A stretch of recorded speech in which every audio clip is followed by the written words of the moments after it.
Yo, what's up, guys? We're back, and before we start, just make sure to drop a like, put down below who you're betting on, everything like that. And yeah, man, I mean, this is actually a pretty fun card. The main event is really good, and there's some pretty good fights all around. So we're gonna get right into it here. The first fight of the night, I mean, this is kind of a bit of a squash match here with Giga Chikadze and Jamie Afro Samurai Simmons. Chikadze, this is going to be his 4th appearance of the year, and it's the 2nd time he's fighting in a little bit less than a month. He is a huge favorite here. He's welcoming Jamie Simmons, who's a UFC newcomer. And I would say he's been a bit of an overachiever so far in his UFC career, just in the sense that he was an underdog in 3 of his 4 fights going in, and he's undefeated at 4-0 in the UFC, so that's pretty impressive. But he's always been known as a real good kickboxer, and that's what he's been able to use to win fights in the UFC, even though he has showed improved grappling as well. He's also had a lot of real close fights that could have gone either way on the scorecards, and he kind of came out on the lucky end of it. But you know, in this fight, he is probably the rightful favorite. The only thing I'm worried about is he has taken this fight less than a month after his last fight. Like I said, that fight he won pretty dominantly, but it was still a back and forth fight. He did take some damage, and if he comes in here and just takes this guy extremely lightly or something like that, maybe it'll be a letdown type of spot for Giga. But overall, I feel like he hasn't beaten a lot of areas. If you look at it, Jamie Simmons, he's coming in on short notice. I mean, both these guys are on short notice, but I'm really not sure why they set this fight up out of the blue. I mean, you have a 4-0 UFC opponent. You would think he would want a bigger name, but maybe Giga just wanted to fight right away. But this fight's going to be a tough fight for Simmons, man. I mean, Simmons is a 5'5" featherweight. It's going to be reminiscent of Giga's fight with Irwin Rivera. On the feet, Simmons is a shifty guy. He sits on the outside, hands high, and he has pretty good level changes. He does tend to be in and out. He's fast for the division, kind of like shifty, quick, low center of gravity, moves around. And he'll jab to the body, come up to the head, throw some nice round kicks. Real powerful straight right hand. He had a pretty sweet knockout with that in his last fight. And he will use some hooks and overhands or Superman punches to close the distance, get inside. And I do feel like he's going to get countered coming in. Probably going to have to take some damage to implement his game if he does win the fight. He's not going to look to exchange or stay on the feet for long with Giga. I mean, he needs to use his feints, fakes, his quickness, get Giga up against the cage and take him down. And he does have 4 knockouts. He has got knocked out 1 time. He ducked right into a knee going for a single and got knocked out in 13 seconds. That was in the LFA against Jake Childers, who's a pretty decent fighter, but not a good look to get finished that quickly. I will say Simmons is a strong grappler. He's aggressive with his grappling as well. He looks to immediately shoot in, close the distance. He has a really nice single leg, and he finishes it well. But he also will use it to get in the clinch, work takedowns against the cage, chain wrestle, kind of try to wear guys out. And he's a dog. He'll constantly work grappling. If you get up, he'll mat return you, just maul you. He has some slam knockouts, some big double legs. And if you threaten him with some arm bars or triangles off your back, he's going to try to slam his way out. But he has been guillotined in the past, and he doesn't really have the best top control. But when he gets guys tired, he can kind of start to take their back or do something like that. He has a few rear naked chokes in his amateur career. He hasn't gotten a submission yet as a pro, but he can push the pace. He, is a pretty decent fighter on the regional scene. This is a huge step up in competition for him. I just don't really know why they set this fight up. I mean, when you look at Giga, he's going to have a huge height and reach advantage. He's going to have a striking advantage. He's a southpaw. We all know he throws real nice kicks, knees up the middle, good distance control, real good movement. He's super aggressive. I mean, in his last fight, he turned it up a little bit. It seems like he's starting to get a little bit more confident and really beat up on Morales, dropped him a few times. And I don't know if Simmons is going to be as tough as a guy like Morales to survive that, especially on short notice. He's probably going to get his range real quick and pick this guy off, Giga that is, but it's an interesting thread. I mean, this guy is kind of short, he has speed, and if he can fake his way in and level change, come with the quick shot, touch Giga in the chin, take him down over and over, I mean, I guess crazier things have happened, but I don't see it. I see Simmons maybe having some moments like Irwin Rivera, but I think Giga is actually going to maybe eventually get him out of there, finally get that elusive knockout. He's 4-0 in the UFC, but all decisions. So I'm going to say he lands a cross or a knee and knocks him out in this fight. So give me Giga Chikadze, but looking at that line, I mean, it's like minus 550. I mean, I would just pass, but I mean, I guess he's parlayable. I don't really see him losing the fight. So, yeah, I got to go with Giga Chikadze in this first fight. In the second fight of the night here, we got a welterweight fight. We got Max Payne Griffin taking on Ramiz Brahimaj. It's an intriguing fight. You know, Max Griffin, he's kind of fighting for his career here, fighting a UFC newcomer. So, if he loses this one, he's probably in danger of being cut. He's lost 2 in a row. His record in the UFC overall is only 3-6, so hasn't been that great in the UFC, but he has kind of had some decisions not go his way. He always shows up, has really good fights, so that's probably why the UFC has kept him around. But if he loses to a guy like Brahimage, it might be the end of the road for him. But he's moved to a Team Alpha Male for this camp and looking to change it up a little bit, I guess. He's facing a grappler, so maybe that could potentially help him in this fight. Brahimaj, he's finally going to make his UFC debut. He hasn't fought in over a year, and he was scheduled to fight on the Contender Series, but had a real weird thing going on with like a tumor in his eye, and he was supposed to fight again earlier this year, but caught COVID, and he's been active in other sports. I guess he did win the 2019 No-Gi Worlds in December of 2019.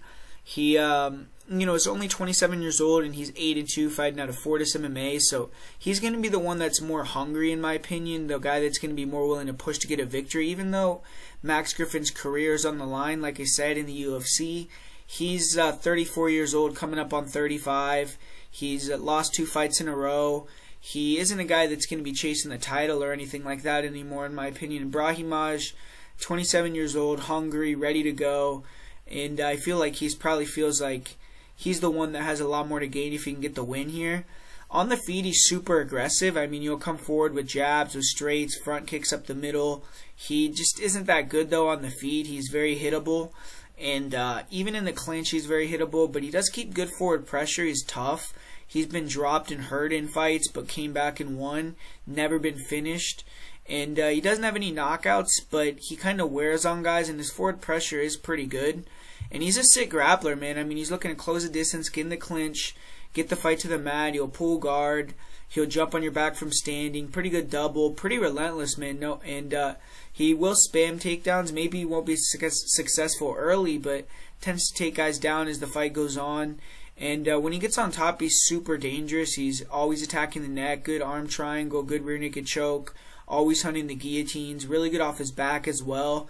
Good subs, good sweeps. And I've seen fights where fighters can shut him down, like Justin Patterson was able to get on top, pass his guard, and kind of tire him out, beat him up in those later rounds.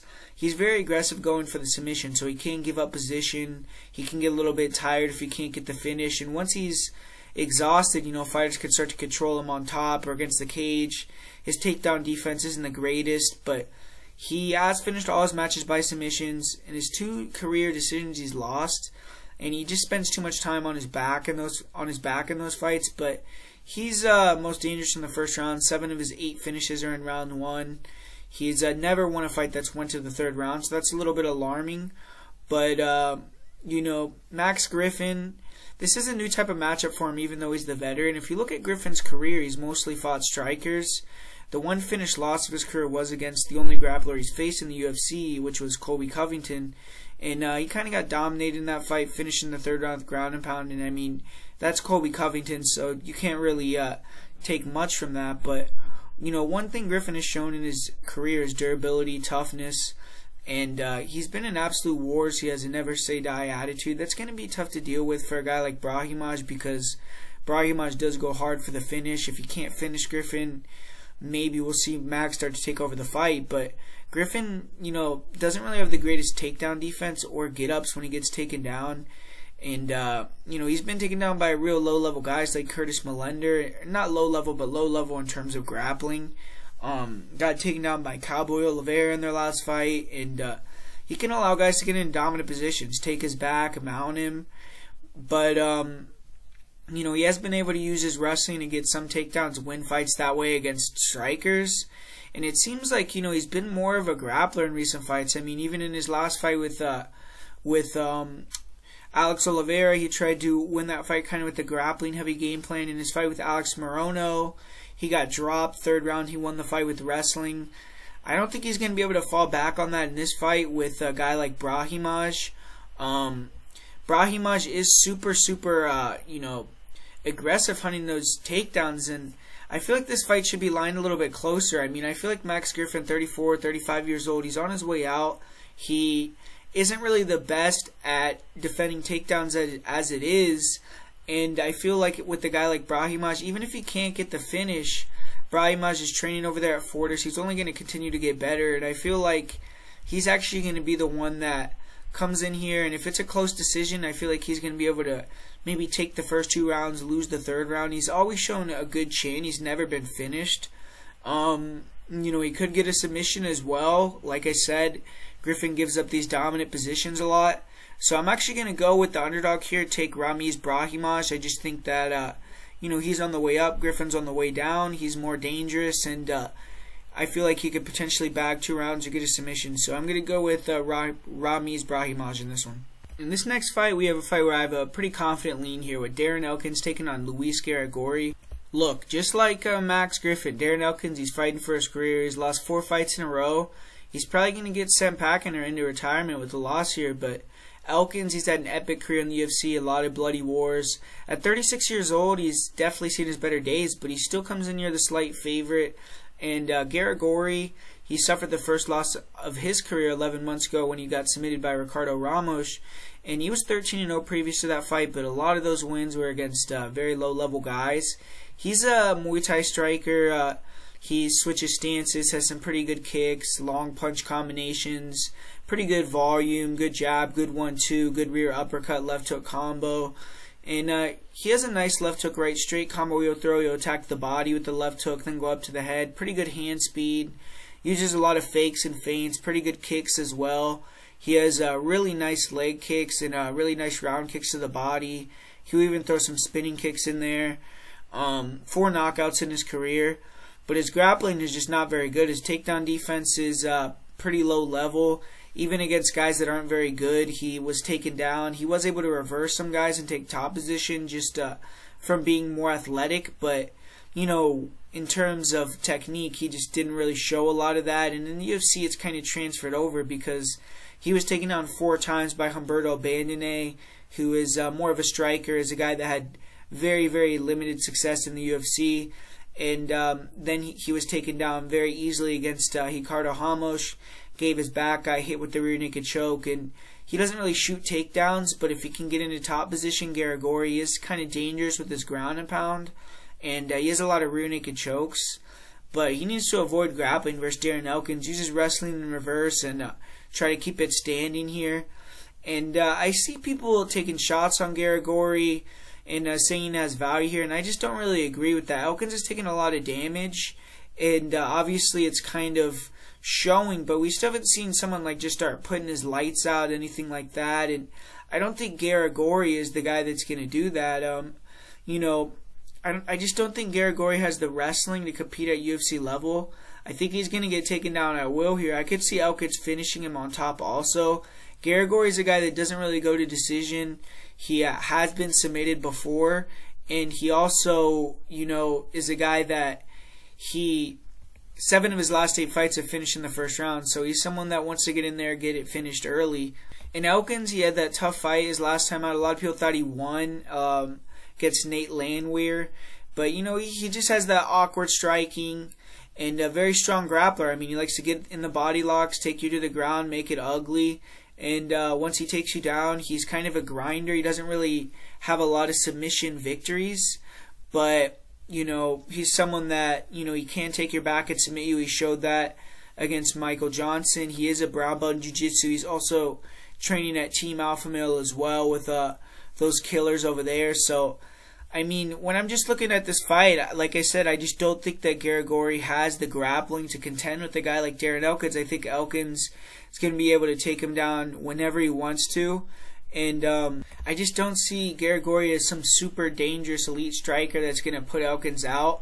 Elkins is going to be able to get on the inside. I think he works him with the grappling, and I even think he's going to probably get a finish, maybe a rear naked choke victory, ground and pound on top. I just think he's levels above on the ground. If he's not, extremely damaged goods, and, after that war with Nate Landwehr, gets touched once on the chin and gets put out, he's going to be able to get in, get the takedowns, and dominate this guy. So, got to go with Darren Elkins here, and I'm pretty confident. In this next one, we got a heavyweight fight with Peisao de Lima taking on Alexander Romanov. And Romanov, he's making the quick return to the octagon. He had that destruction of Roque Hernandez in his debut.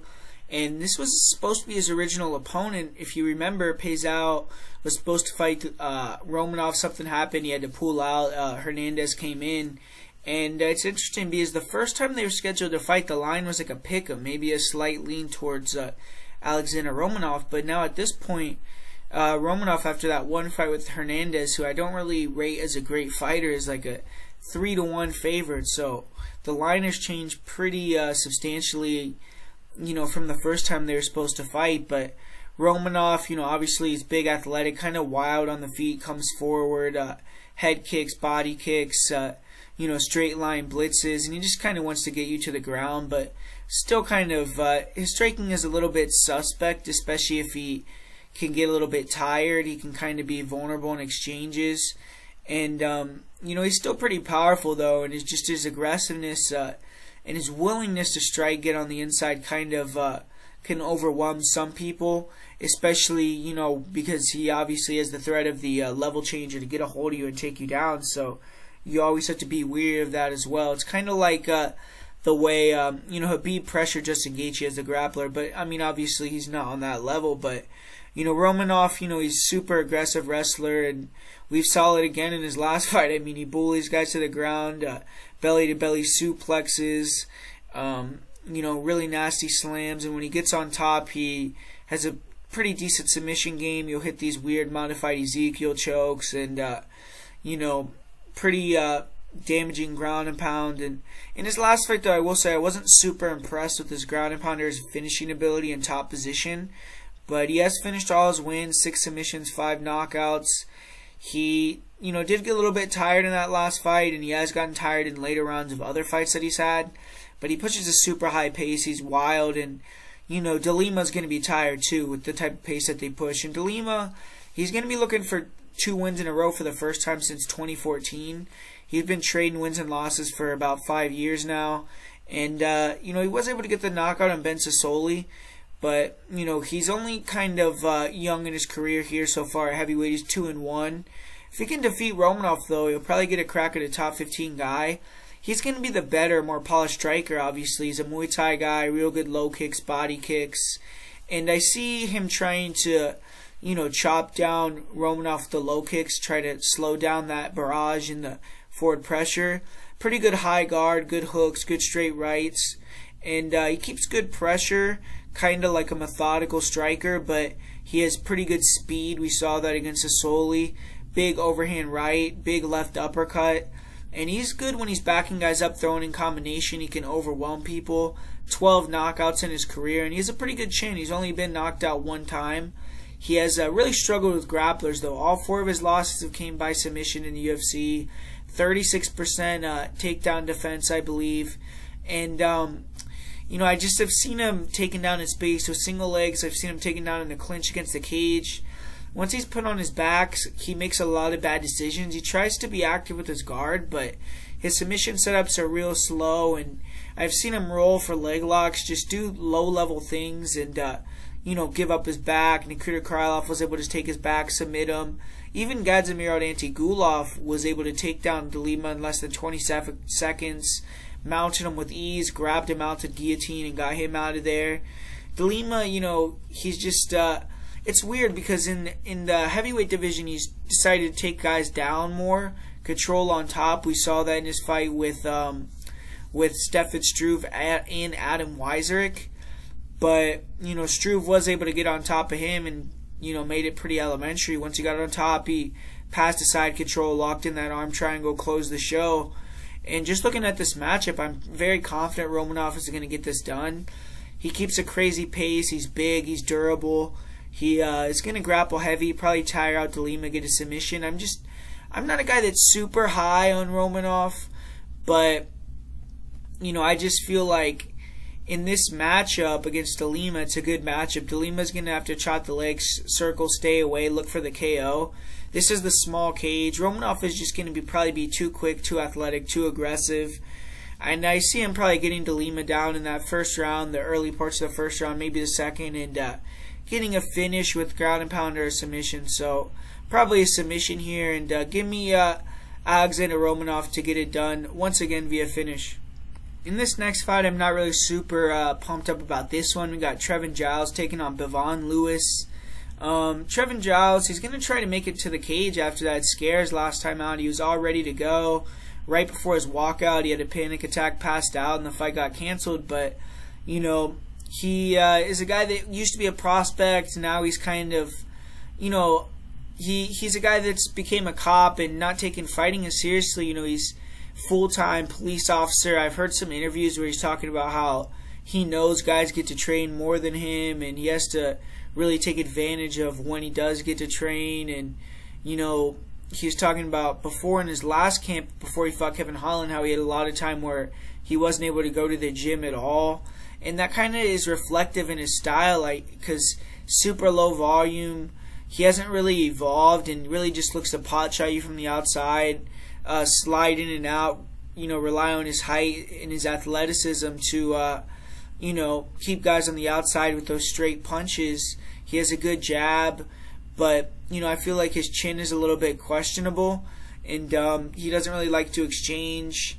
He doesn't really throw a lot of kicks, and, you know, I just feel like he's not really the most dynamic guy on the feet. I don't think he has like a one-shot knockout power either.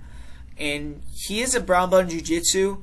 And in his last match against James Krause, it was pretty much a grappling fight. You know, he'll clinch guys up against the cage, get body locks, good doubles. And his ground and pound on top is really good. He'll get the side control, get the crucifix. He, you know, has knocked out some guys pretty badly with some ground and pound. A couple rear naked choke victories, some arm triangle victories, arm bars, even an inverted triangle in there. So, you know, he can grapple a little bit. But he also gets really tired in that third round and has gotten finished in that third round by submission. In 2 of his last 3 fights, he's gotten guillotined in that third round. So, you know, he does slow down pretty substantially in fights. And I feel like if Lewis puts a pace on him, he's going to kind of tire him out. But Bevon Lewis, he finally got the win in the UFC and defeated Daquan Townsend by submission. He was 0-2 before that. But, you know, he kind of hasn't really, in my opinion, recovered from his first loss to Uriah Hall. Kind of gun-shy, low volume, doesn't have as much confidence as he used to have. But he's a good athlete, he's fast, he's long, and he tries to stay on the outside. But, you know, you'll fink the jab, throw the jab, not even to land, just to skip in a range, come with the 2. Pretty fast counter straight right hand, and he's good at landing that, then slipping, returning when you try to come back with shots. And he has a good check left hook, and he doesn't really go first. He's definitely more of a counter striker, but he'll throw some nice kicks, pretty good low kicks, some body kicks, high kicks. He doesn't really seem like he's very comfortable trading in the pocket. And in his fight with Darren Stewart, he did get chewed up with low kicks, but Lewis is actually kind of creative in the way that he gets in the clinch. He'll use his striking to duck under and find his way into the clinch. And he's not really a guy that will take you down, control you on top, or really push the issue. He's more of a guy that, it's kind of a boring style, but he'll push you against the cage, dirty box, throw knees, throw elbows. He has had some fights where he has some nice knee finishes and finishes in the clinch. So, you know, he can sometimes show that he's dangerous in the clinch. But other fights, like his last fight, he could just hold you in the clinch and not really do much, control you, not really even look for takedowns, just, you know, hit the double under position and just, you know, grind you into oblivion, win the fight that way. That's how he won the fight with Daquan Townsend. It was a pretty easy, dominant victory because of that. And it isn't a fun style to watch, but I guess it did show some, you know, decent fight IQ. But I could see this fight being super boring. You know, both these guys aren't high volume. Both guys kind of have a tendency to want to grab instead of exchange. And Lewis, I do see as the faster guy. He has a pretty significant reach advantage that may pay dividends as well. And I feel like in the clinch, he has more creative entries. I feel like he's going to be able to maybe control Giles in the clinch, and Giles is going to accept being put against the cage, things like that. I think he's going to have the better cardio. Like I said, Giles slows down significantly. He, doesn't train as much. I feel like Lewis is going to want it a little bit more. Lewis throws more kicks. He's a little bit more athletic. He, maybe is going to be able to, throw a little bit more volume and just get it done. So I'm going to go with Bevon Lewis to hustle out a decision victory in this one. But, it's not one of my more confident plays. And to open up the main card, we have a fun fight here. We got Claudia Gadelha, the legend in the game, taking on Xiaonan. And Xiaonan's looking for the biggest win of her career, obviously. And she's ran off 5 wins in a row in the UFC. But when you look at those wins, I mean, not necessarily against the best competition. I mean, she's beaten Suri Kondo, who, I don't believe she got a win in the UFC. If she did, it's only 1 win. She beat Viviane Pereira, who got cut from the UFC as well. She beat Kaylin Curran. I mean, we all know about Kaylin Curran's run in the UFC. And even in her last fight with Karolina Kowalkiewicz, I mean, Karolina's lost 4 in a row, has looked progressively worse and worse. So even that win is kind of not a great win. She did beat Angela Hill, which is a very, very good win.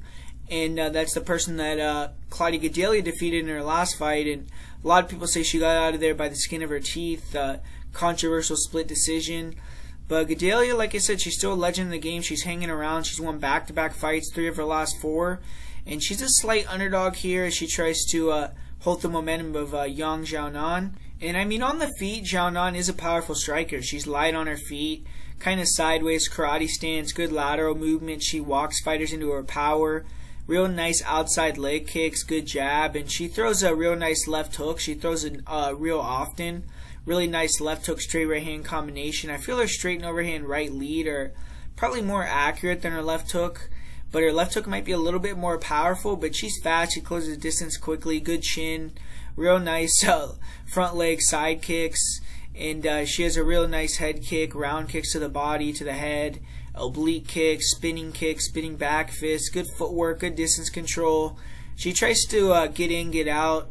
She does a decent job of angling off the cage, and she has good leg kicks, but she does get tired, and fighters that do walk her down, jam her kicks, make her fight off the back foot. She kind of can get a little bit hesitant and a little bit sloppy as well with her defense, become hittable, and she seems to lose a little bit of pops in her punches as the fight goes on because fighters become more and more comfortable just eating her shots, walking forward. But she has 5 knockouts, but none since she's entered the UFC. She's won all via decision. She has never been finished by strikes.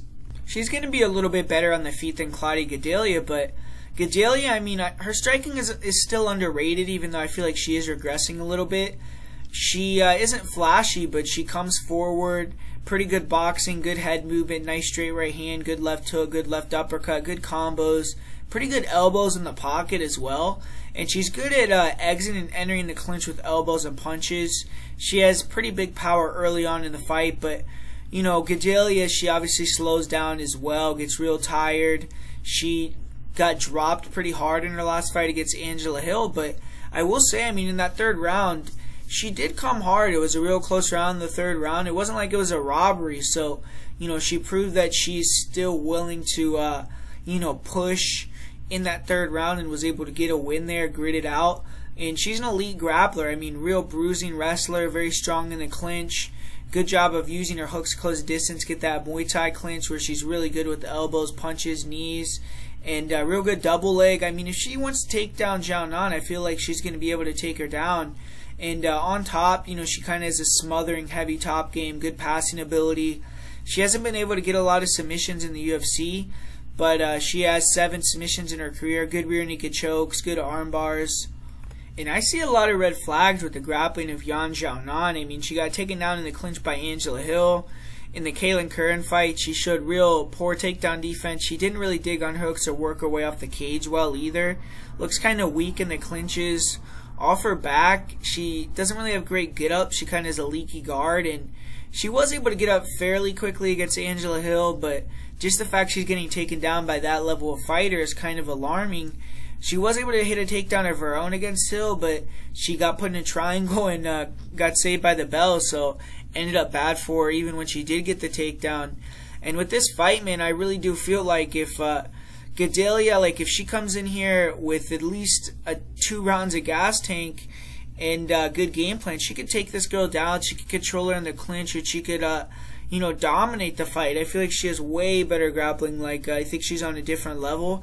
Xiaonan did go to Team Alpha Male for this fight, so could potentially improve her grappling a little bit, but I just don't think she's even close to the wrestler that Gadelha is. I don't think she's as physical, and I think she's being a little bit overrated, but it's just Gadelha. She's looking a little bit worse every fight. She's out there. She doesn't seem like she, you know, has the cardio to push hard, so maybe in the later rounds, Xiaonan could start to pull away with the striking. But, I mean, man, Claudia, I feel like, looked really bad her last fight on the scales. She didn't look good in the fight either, but she still showed that she's a legend, man. She pushed. She got a win over a really tough girl in Angela Hill, who we saw push Xiaonan, who's, I think, clearly better now than when she fought Xiaonan. We just saw her against Karate Hottie, had a real good performance there as well. She's one of the better strikers in the division. And, you know, so I feel like Claudia is kind of being a little bit underrated. I feel like she should be a favorite in this fight, even though, you know, she maybe is the one going down. Xiaonan's won 5 in a row. I mean, I understand all of that, but when you're just looking at the fight on paper, I just believe the grappling is going to be a significant edge for Claudia Gadelha. I think she's going to be able to get takedowns, control in the clinch if she wants to, and it just comes down to Claudia, man. If Claudia comes in there with cardio, with their head on right, can hit these takedowns, fight with a good game plan, she may be able even to find a submission. But I'm going to actually go with Claudia Gadelha to win a decision in this fight. It's you know, it's a tricky pick. It could go either way, but I'm going to go with Claudia Gadelha here. The next fight, man, I mean, Brendan Allen and Heinisch are finally going to throw down. Years of build-up on this fight. These two guys were supposed to fight in LFA, in the UFC previously, and it's just never been able to materialize. But, you know, Brendan Allen, he's actually harbored some resentment from for Heinisch for the fights not going down. And Heinisch, his last fight, knocked out Gerald Mearshart. You could see Brendan Allen in the corner, so I'm sure that didn't help either. So this is a bit of a grudge match, but Allen has changed things up a little bit. He went to Sanford MMA for this camp, working with Henry Hooft, all the training partners he has available over there. I'm sure he's going to have made some improvements on the feet. And Allen, you know, he's never been a skilled guy, but he's big for the division, very aggressive, plows forward, heavy shots. He does have power in his hands, and he likes to use head movement to get on the inside, throw hooks, decent jab, and he'll throw some nice body shots. He has good round kicks, and he's a powerful dude, 4 knockouts, but, you know, he's very hittable. And he is durable at this point, but I do believe that, you know, as he starts moving up in the ranks, that, you know, him being so hittable isn't going to be that good. I mean, we saw in his last fight with Carl Dawkins was landing a lot of real nice combinations off the jab, and he was just eating the shots, eating those straight punch combos, and Dawkins wasn't putting a lot of power, but, you know, if he did, he could have maybe rocked Allen or something like that. But Allen's a mauler. He presses forward, he backs guys against the clinch, really nasty in the clinch, or backs fighters against the cage, and he has really good front knees to the body, to the head. He dropped Kyle Dawkins with a few really nice Muay Thai knees, and he has good body locks. He has good chain wrestling against the cage, pretty good takedown defense. He's good at using the guillotine or reverse top position, and once he's on top, he has pretty good passing ability, good ground and pound.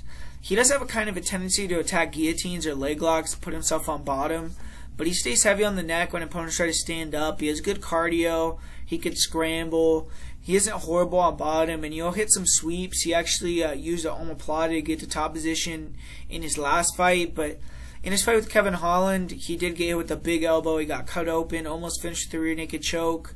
He was able to dog Holland down and submit him, and Allen loves to take the back hit rear naked chokes. He has 7 of them in his career. Kyle Dawkins, though, also had a lot of success in top position in their fight. He was able to take Allen's back, really dominated the 3rd round.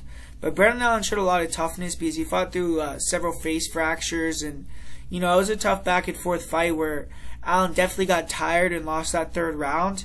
But he has good cardio, and he's a dog. I mean, he could continue to press and go. And Ian Heinisch, he did get off the snide. He ran through GM3 in his last fight. And, you know, he caught him with a big shot, followed up with some ground and pound, and the fight was over. And with the victory here, Heinisch is going to get back to where he was when he started 2-0 in the UFC. He's historically done well with these grapplers, so this is going to be an interesting matchup here for Heinisch. On the feet, I definitely got to favor Ian. You know, he's, I think, a little bit more fluid. He switches stances, and he throws with big power, big overhands, big hooks. He feints a lot, throws a lot of kicks, good round kicks, good, you know, front kicks, body, head. And he'll use the, you know, the level change to come over the top, feint the level change, come over the top with shots. He has, you know, some knockout victories. He did get a big knockout in his last fight in the first round over Gerald Mearshart. And if you get, like, close to him, you will flurry with some big shots. He's not afraid to exchange, to let go. And that's where I feel like he'll probably have an advantage against Allen if they do that.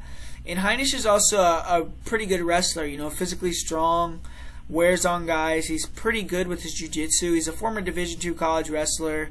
Good double legs. Great job of setting up his shots with the punches. And good single leg. And when he takes guys down, he likes to get to half guard, throw big elbows. He has some really ruthless ground and pound and good front chokes, good guillotines. He was almost able to finish Cesar Ferreira with a guillotine and an armbar. And when he's taken down, he'll usually try to you know, attack with submission, create a scramble, get back up to his feet, and he wears guys out by, you know, constantly being able to create scrambles, and then eventually he'll be taking you down, and, you know, you'll get tired, and you'll win a decision, he'll dog you out, and that's kind of what both these guys do, so it's going to be, you know, who's going to be able to implement their game a little bit better, and, you know, Brendan Allen, you know, like I said, he's a similar style to some guys, that Heinisch has fought before. I feel like he has kind of a similar style to Antonio Carlos Jr. You know, Jr., he's pretty athletic on the feet, quick, big for the division. Obviously, Allen doesn't have as good jiu-jitsu as Shoeface, but Shoeface doesn't have as good a cardio. Both of them are back takers, though, and I just feel like Heinisch, he's proven a little bit more, and I think he's a little bit more athletic, maybe just a little bit, you know, tougher. Maybe he'll just, in the third round, he'll want it a little bit more and be able to scrap out that win. But, you know, this is a fight where it's going to say a lot about Brendan Allen. Going to Sanford MMA, I think, is a good look for him as well. So if he comes in here and he could dominantly beat Ian Heinisch, or even if he can get a, like a, you know, a tough decision win, that'll definitely say something for Brendan Allen. But I'm going to say Ian Heinisch is able to, you know, control on the feet, be the better striker. When they grapple, I think he might be able to get some takedowns. Allen might be able to get some takedowns. And I just think Heinisch maybe will have the better jiu-jitsu, be able to use that to get to top position. Not even the better jiu-jitsu, but just the better MMA, like, grappling. And maybe just be able to win a decision here in a close fight. So this is one that I'm not super confident in. But I'm going to go with Allen. I mean with Heinisch. He's the, you know, the more older, mature guy. He's, I think, a little bit more athletic and probably, you know, maybe a little bit better of a striker and wrestler. So I'm going to go with Ian Heinisch here. Up next here we got Raoni Barcelos taking on Khalid Taha, and this should be a banger, man. I mean, the Brazilian wrecking machine, Raoni Barcelos, he's returning to the octagon, man. I can't wait for this fight. Barcelos, I think he's one of the best unranked fighters in the UFC. He's a bad motherfucker, man, and he's 4-0 in the UFC. He's won 8 fights in a row. He wasn't expecting a fight on this card, but he's kind of been trying to get a fight. He's had a lot of guys pull out on him. And, you know, originally Khalid Taha was expecting to face Jack Shore in this fight, but Taha, he's making his return to the cage. He hasn't fought in over a year. He was suspended by USADA before his last fight, and the fight did get changed to a no contest. He did win the fight, but it was a diuretic, so he was only suspended for 1 year. And he's technically 2-1 in the UFC, but obviously on paper he's 1-1-1.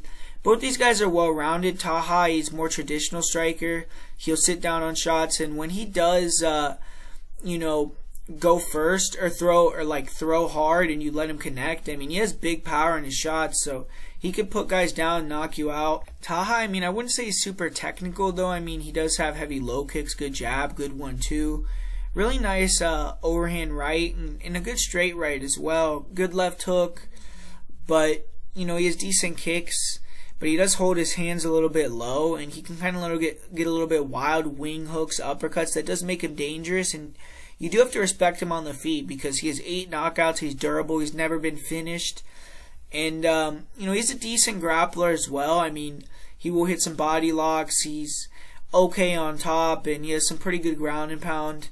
But I mean, in this fight, I don't think he's going to want to grapple at all with the guy like Raoni Barcelos. And on the feet, I mean, Barcelos is a beast as well, man. I mean, Barcelos closes distance, is in and out, great footwork, really good forward pressure, throws real heavy chopping low kicks, really straight punches down the pipe, really good speed. He's a beast, man. I mean, he's one of the better strikers in the UFC, in my opinion. His head movement is really good feints, cuts the cage off, and really nice hook combos, really good right hook, nasty uppercut. I mean, we saw that in his fight with Kurt Holobaugh. He'll, grab the single leg, then come up with the uppercut, fake the level change, come up with the uppercut.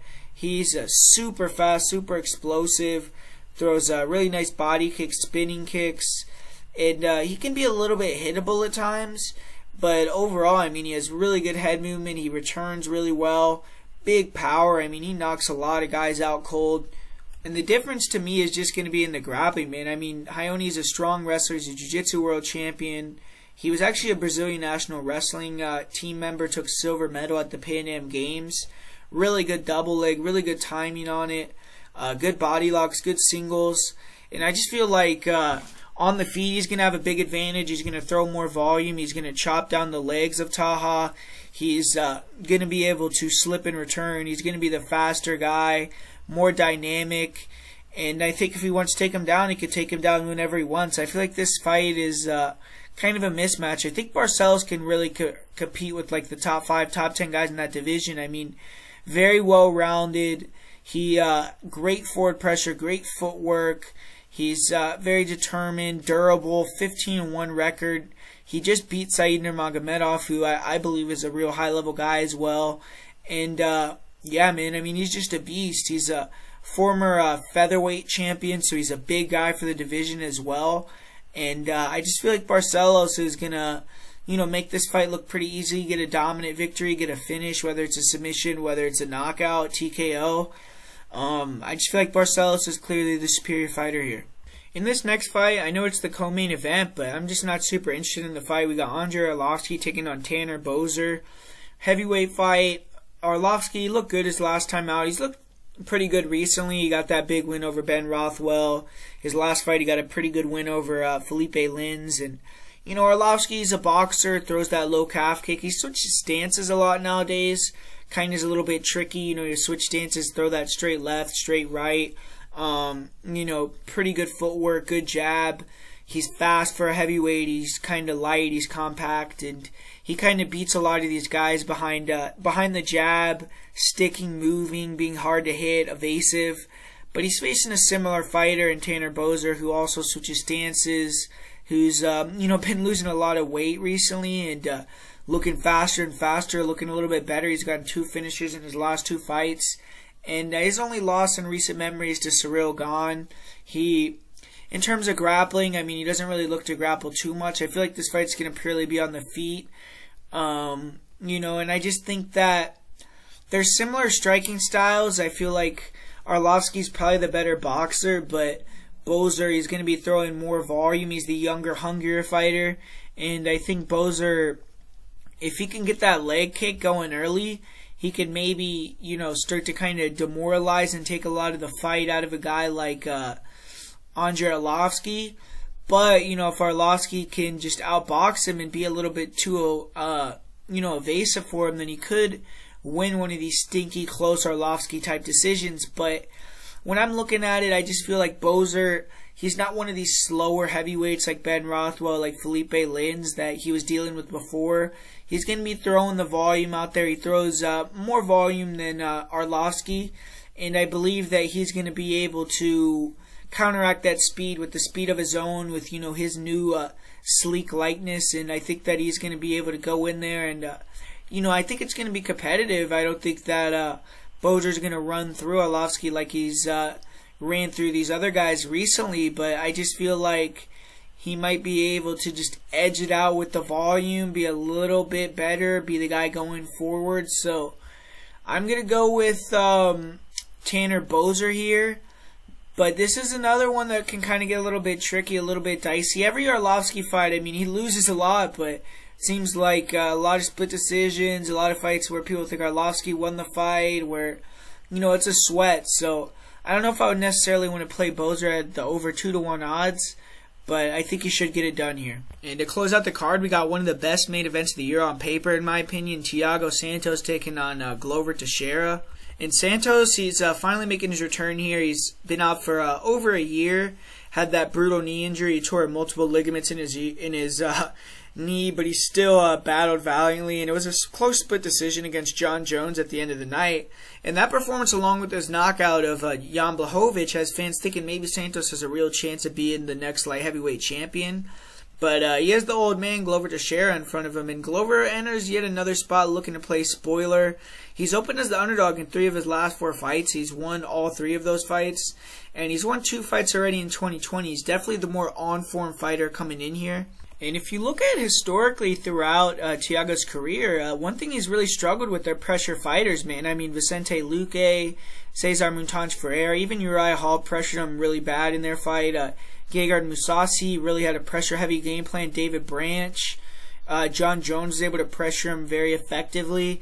And that's Glover Teixeira's calling card. So this is, I believe, a lot closer fight once again than people are saying. I mean, just like last time, I did predict Anthony Smith to win. It seemed like almost everybody was on, I picked Glover to win. It seemed like almost everyone was on Anthony Smith. And I feel like Glover gets a little bit disrespected at times. And I think the line is a little bit wild. I mean, we do have Thiago Santos coming in over a 2-to-1 favorite at this point.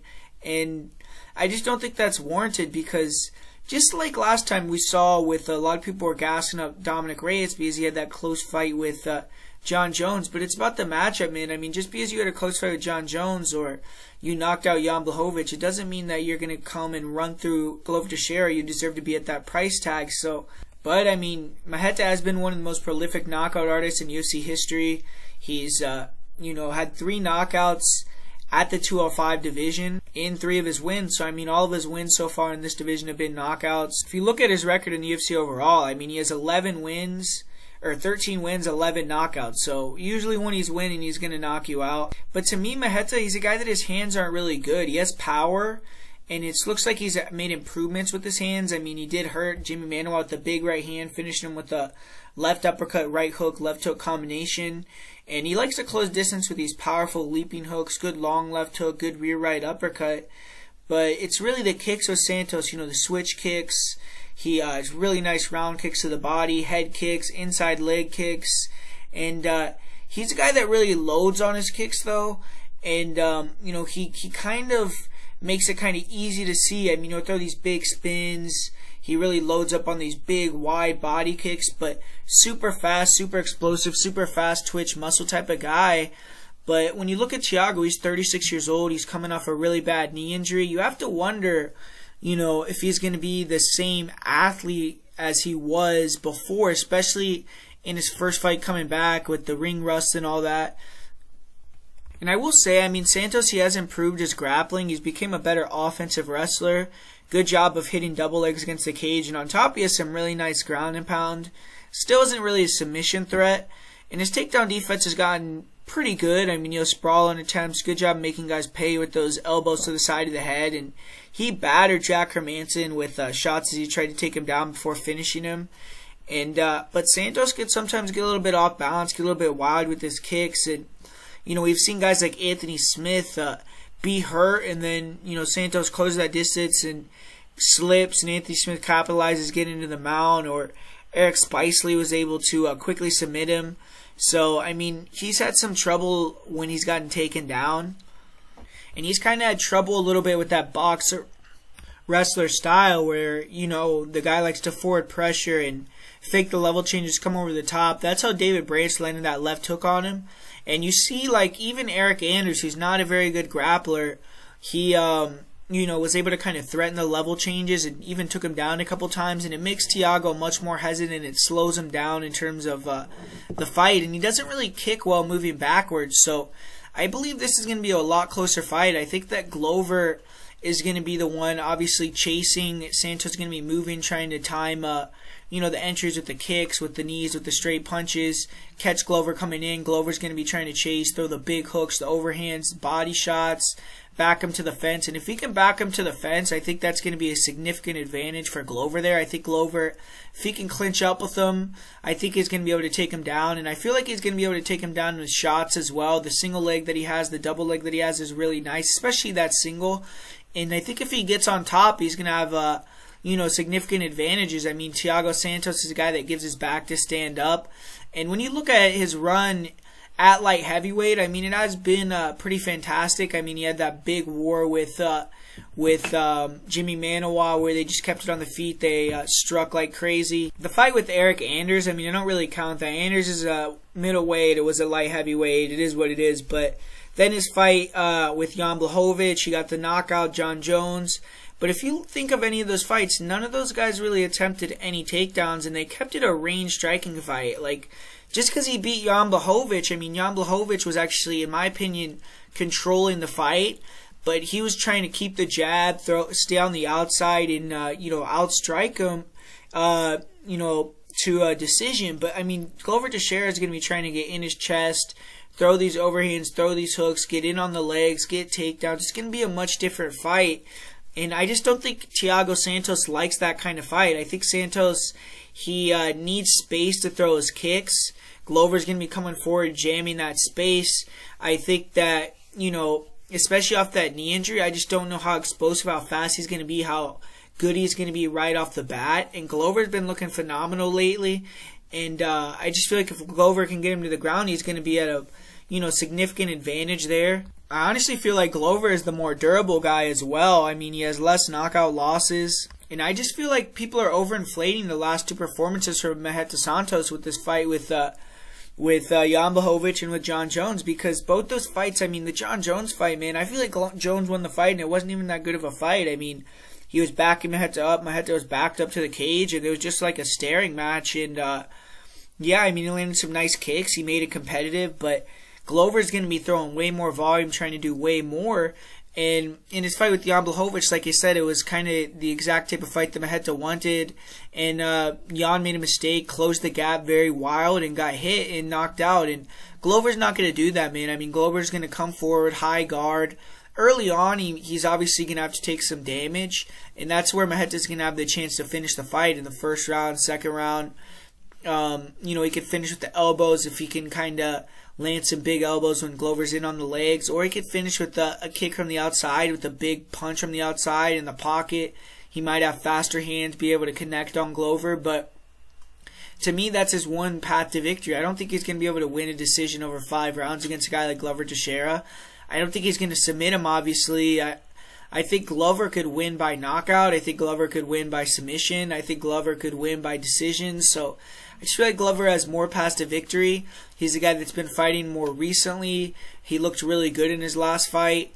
And I just feel like that head movement, the high guard, the forward pressure, the you know, up down where he's going to be faking the level changes coming over the top, where he's going to be able to probably hit takedowns.